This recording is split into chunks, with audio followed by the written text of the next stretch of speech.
When I married Edward, Nick was 16. Boy, but not quite. Something in between. He had his father's eyes but not his disposition. Edward was structured, disciplined, a man whose presence filled a room with silent authority. Nick, on the other hand, was unpredictable, sharp-edged but soft-hearted in ways Edward never quite understood. I tried to be the mother figure he had lost, but Nick never needed that from me. Not really.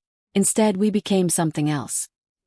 He confided in me about things he never told Edward. His frustrations, his fears, the quiet ache of losing his mother before he was ready. At first, I thought I was simply filling a void. But then, slowly, something shifted. Nick was never shy about his affection.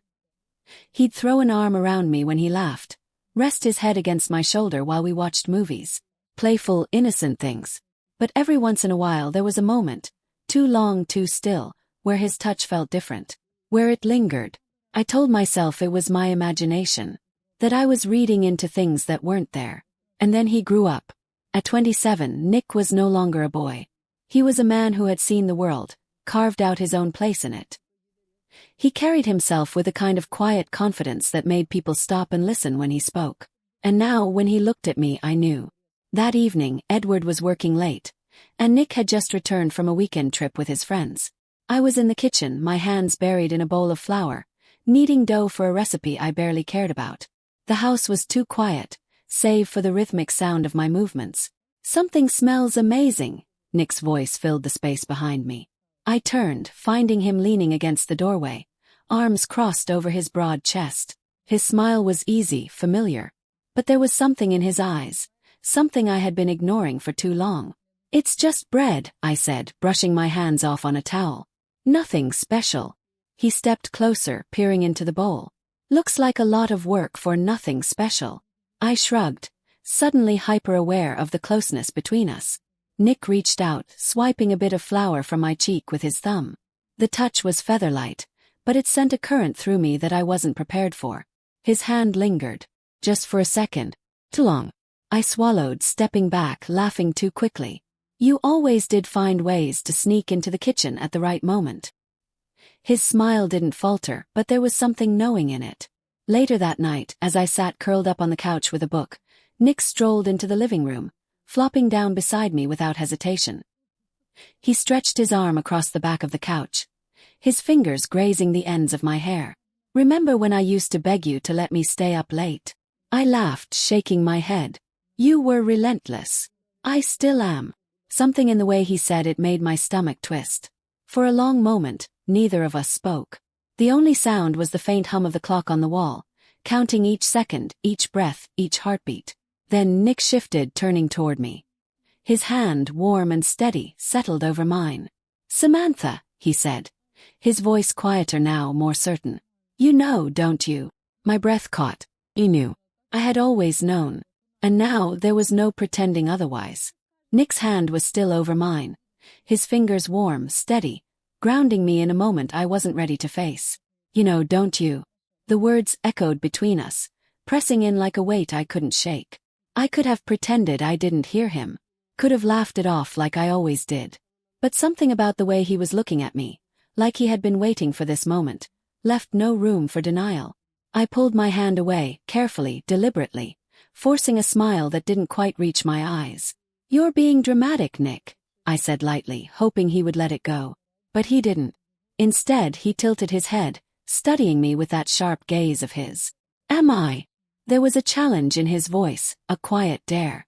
I turned my attention back to the book in my lap, though I couldn't focus on a single word. "You should get some rest. You just got back, and I'm sure you're exhausted." He didn't move. Instead, he leaned in just slightly, just enough for me to feel the heat of his body beside me. "Samantha," he said again, softer this time. "Do you ever wonder why Edward always got jealous?" Chill ran through me. I let out a small, nervous laugh. "Because he's a possessive man who thinks everyone wants his wife." Nick shook his head, a small smirk playing at the corner of his lips. "No," he said simply. "He saw it before you did." I swallowed hard. "I don't know what you're talking about." He reached up, his fingers brushing a stray strand of hair from my face. The touch was barely there, fleeting, but it sent a shiver down my spine. Yes, you do, he murmured. I stood up too quickly, my book tumbling to the floor. This was dangerous. I had let things slide for too long, let the little glances, the fleeting touches, the weight of something unspoken linger between us until it became something real. But this had to stop. Nick, I said, keeping my voice steady. This conversation is over. For the first time, his expression faltered. I saw the hurt flash in his eyes, just for a second, before he masked it with that familiar easy smile. He stood up, stretching as if nothing had happened. All right, he said casually. I'll drop it. But he wouldn't. I knew that. And so did he. That night, I lay awake in bed, staring at the ceiling. Edward wasn't home yet. He had sent a short text saying he'd be working late again. I should have been relieved. Instead, I felt restless. The house was too quiet, the silence pressing in on me, thick and suffocating. I rolled onto my side, closing my eyes, willing sleep to come. And then, soft knock at my door. Froze. For a long moment I didn't move. Maybe I had imagined it. Maybe it was just the house settling, the wind outside. But then another knock. Softer this time. Tentative. I sat up, my heart hammering. Nick. Called out, keeping my voice low. Silence. Yeah. I swallowed. It's late. I know. He hesitated. I wanted to make sure you were okay. I wasn't. I was standing at the edge of something I couldn't name. Something that felt inevitable. Something I couldn't let happen. I closed my eyes, inhaling deeply before forcing the words out. Go to bed, Nick. Another pause. Then softly. Good night, Samantha. His footsteps faded down the hall. I let out a breath I hadn't realized I was holding. But deep down I knew. This wasn't over. Not even close. The next morning, I woke up to the smell of coffee drifting through the house. It was rich, warm, intoxicating. Nick's favorite roast, dark and smooth, with just a hint of cinnamon. I found him in the kitchen, leaning against the counter, stirring his cup as if he had all the time in the world. He looked up as I walked in, flashing that lazy, knowing smile of his. Morning, he said, his voice low, still edged with sleep. I cleared my throat, ignoring the way my pulse quickened. You're up early. He shrugged, taking a slow sip. Couldn't sleep. Neither could I. I poured myself a cup, trying to ignore the way his eyes followed me. There was something about the way he watched me, like he was waiting for something. Like he knew.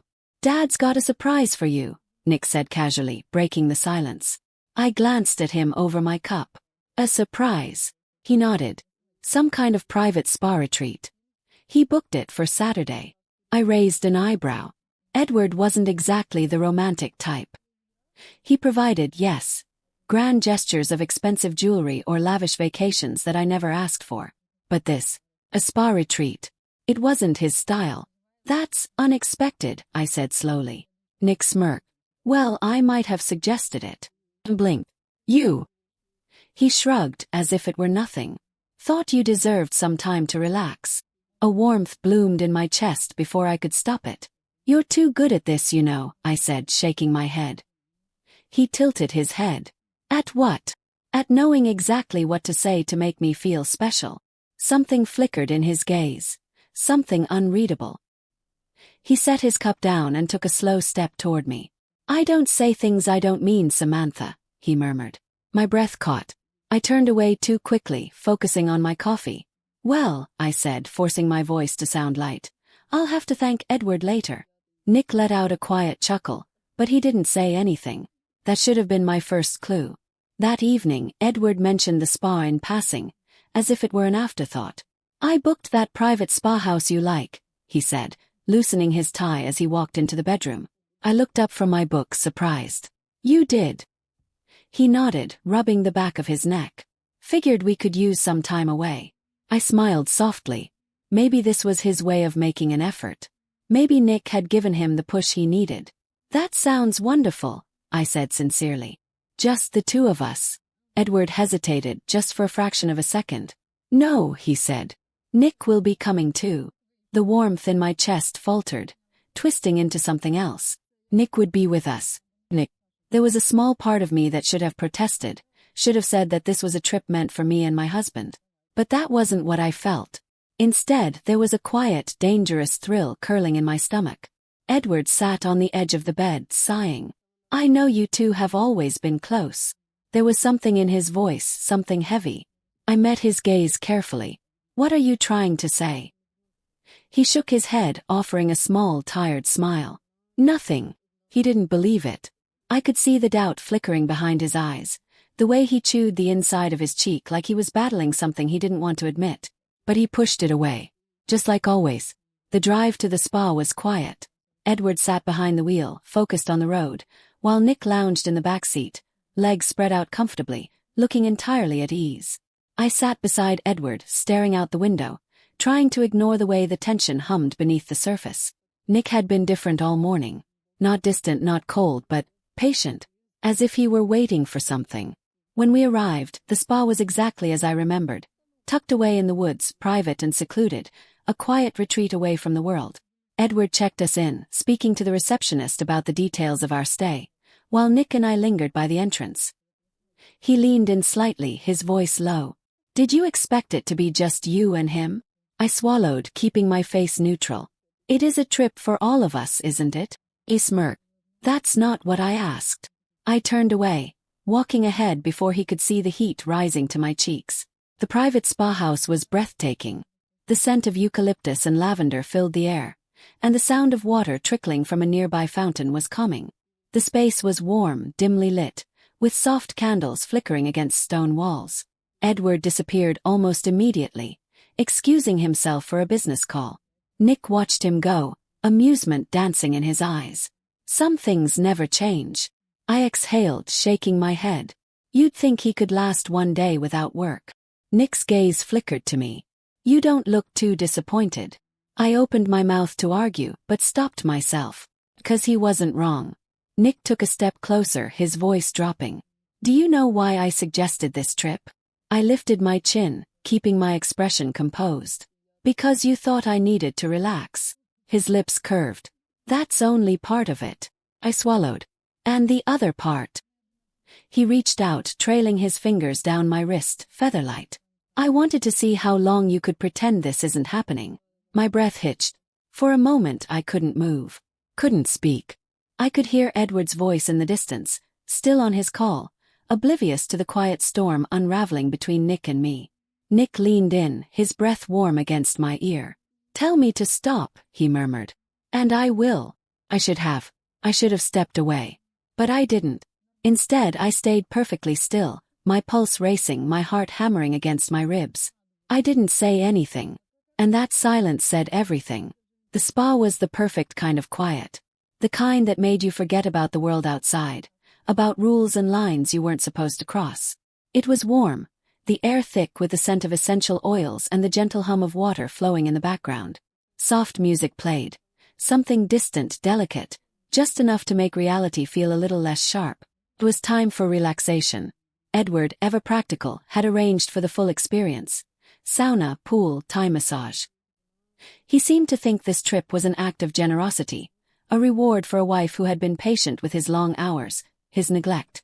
I suppose in his mind, this was meant to be an apology. But he had no idea. The sauna was first. The heat pressed against my skin, beads of sweat forming along my collarbone as I leaned back against the wooden bench. Edward sat beside me, quiet, his eyes closed, breathing deeply. Nick sat across from us, his gaze lazy, studying me in a way that made my stomach tighten. Every time I shifted, I felt his eyes on me. Every time I exhaled, I swore I could hear his breath sync with mine. Edward said something about work, something about taking a few days off soon, but I barely heard him. My heartbeat was too loud. Then came the pool. The water was cool against my overheated skin. I let myself drift, my muscles loosening as I floated on my back, staring at the ceiling. Edward swam a few slow laps before resting against the edge, looking at his phone even though he had promised not to. Nick was already in the water when I swam closer. He didn't touch me, didn't do anything that could be considered inappropriate, but his presence was enough. You're different here, he murmured, just loud enough for me to hear. I swallowed. What do you mean? His lips quirked, amused. You're softer. I turned, swimming away before he could see the way my breath caught in my throat. The Thai massage was the last part of the experience. Edward stretched out on the massage table first, sighing as the therapist began kneading into his tense muscles. His head turned to the side, eyes slipping shut, completely unaware of everything around him. I should have felt safe. But then Nick moved closer. I felt him before I saw him, the warmth of his body, the quiet intensity of his presence beside me. I was still lying on my own massage bed, a towel wrapped around me, my skin still damp from the pool. "You're so beautiful," he murmured, so low that only I could hear him. My stomach clenched. "Nick," I warned under my breath. But he wasn't deterred. "Let me make you feel good," he whispered, his voice thick with something I didn't want to name. I turned my head sharply, checking Edward. His eyes were closed, his body completely slack as the Thai therapist worked her hands over his shoulders. Nick's fingers brushed against my wrist, featherlight. "Relax," he murmured. "Just a game, right?" Game.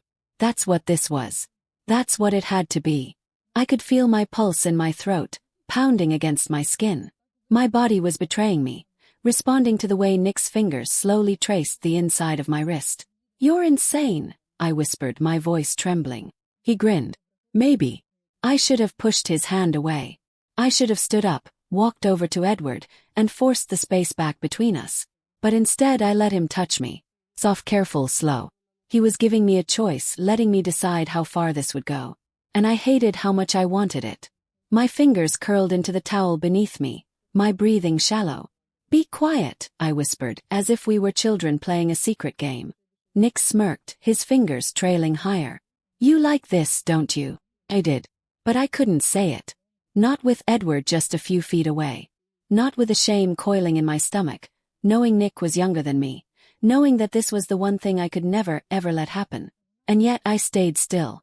Nick's hand slid up my arm, slow and deliberate, his touch warm against my damp skin. He wasn't rushing.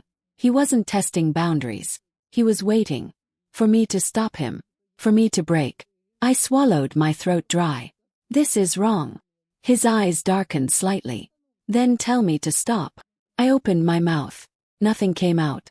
Nick exhaled, as if he already knew the answer. His fingers pressed gently into my shoulder, kneading into the tension there, mimicking the movements of the Thai therapist working on Edward. Felt good. Too good. My body melted under his hands, my muscles unwinding, my mind slipping into something dangerous and forbidden. And still, Edward didn't stir. Still, he was lost in his own world, blind to what was happening just feet away. Nick leaned in, his breath brushing against my ear. "You don't have to be afraid," he whispered. But I was. Not just of Edward. Not just of what we were doing. I was afraid of how much I wanted this. How much I wanted him. The massage ended too soon. Nick pulled away first, standing up as if nothing had happened. As if he hadn't just unraveled me with a few simple touches. Edward sat up, rubbing his neck. "That was great," he said with a sigh. "I should do this more often." I barely heard him. Nick met my gaze from across the room, something unreadable flickering in his eyes. And in that moment I knew. This wasn't over. This was just the beginning. Nick never pushed. After that night at the spa, after the silent promise that passed between us, he didn't press me for more. He didn't need to. He had already won. I spent days pretending nothing had changed, but I knew better. I could feel it in the way my pulse raced when he walked into the room. In the way my body reacted before my mind could catch up. And in the way he looked at me. Like he knew I was already his. One evening, after Edward left for another late-night meeting, Nick cornered me in the kitchen. "I like you," he said simply, leaning against the counter, watching me with those steady, knowing eyes. I turned my back to him, focusing on washing the dishes. "Nick, I always have." I gripped the edge of the sink. The water ran over my hands, scalding, but I didn't turn it down. I needed the pain. The distraction. "This isn't something we can talk about," I whispered. Nick's voice was softer now. "Why not?" Closed my eyes. "Because it's wrong." He stepped closer. Close enough that I could feel his body heat against my back. "Samantha." I didn't move. "I know you feel it too." I shook my head. "I can't." But even as I said it, I wasn't sure who I was trying to convince. Nick let out a slow breath, but he didn't touch me. "Okay," he said finally. "I'll wait." I turned, finally meeting his gaze. "For what?" His lips curled into a small, knowing smile. For you to stop being afraid. It didn't take long. One night Edward came home late, drunk. I could smell the whiskey on him before he even spoke. He stumbled through the doorway, tossing his keys onto the table. He barely looked at me. "Long night?" I asked, watching him carefully. He ran a hand through his hair, sighing heavily. "Work, dinner." He nodded. But then I saw it. A faint smudge of lipstick on his collar. It wasn't mine. I stared at him, waiting, wondering if he'd notice, if he'd bother coming up with a lie. But he didn't. He just walked past me like I wasn't even there. Like I hadn't been there for years. I didn't say a word. Not when he collapsed onto the bed, too tired, or too indifferent, to care that I hadn't followed. Not when I stood in the doorway, staring at the man I had once promised my life to, feeling absolutely nothing. And not when I turned and walked down the hall. Nick's door was open. I hesitated for only a second, long enough for the voice in my head to whisper, "This is your last chance to stop this." I ignored it. Nick looked up from where he was sitting on the edge of his bed. He wasn't surprised to see me. He had been waiting. For me to break. For me to finally admit what we both already knew. Close the door behind me. And God only knows what happened after that. I spent the night in Nick's bed. I woke up tangled in him, in his warmth, in the quiet certainty of what we had done. For the first time in years I felt alive. Edward didn't notice. Or maybe he did, and he simply didn't care. Either way, it didn't matter. Because Nick and I had stopped pretending. And there was no turning back.